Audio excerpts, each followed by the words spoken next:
Next పెట్టండి 9th one. Speak the truth or I will dismiss you. Choose the sentence that correctly converts the compound sentence into complex sentence. ఓకేనా? Question అయితే పెద్దగా ఉంది, answer అయితే చాలా easy అండి పట్టుకోవడం. ఎందుకనేది చూద్దాం. Speak the truth or I will dismiss you. నిజం మాట్లాడు, లేకపోతే నేను నిన్ను డిస్మిస్ చేస్తా అని చెప్పేసి అంటున్నాడు.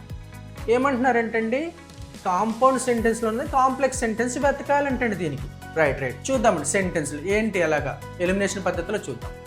ఫస్ట్ అండి option A, if you will speak the truth I will dismiss you.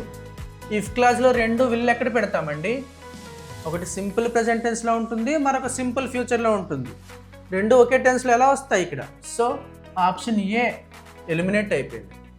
Next అండి, if you won't speak the truth I won't dismiss you. Meaning మాట పక్కన పెట్టండి, కాంప్లెక్స్ కాంపౌండ్ సెంటెన్స్లు కూడా పక్కన పెట్టండి. ఇది కూడా అంతే, రెండు సింపుల్ ఫ్యూచర్లో ఉంది.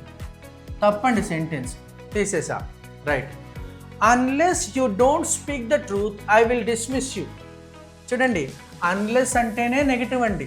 Unless you show the hall ticket, నువ్వు హాల్ టికెట్ చూపిస్తే తప్ప I don't allow you into the examination hall. Unless you work hard you cannot get a job. ఓకేనండి, నువ్వు కష్టపడితే తప్ప నువ్వు జాబ్ సంపాదించలేవు. ఓకేనా? అన్లెస్ అంటేనే నెగిటివ్ అండి, మళ్ళీ అన్లెస్లో మరో నెగిటివ్ రాయనవసరం లేదు. సో ఇది రాంగ్ అండి. మనకి ఫైనల్గా unless you speak the truth I will dismiss you.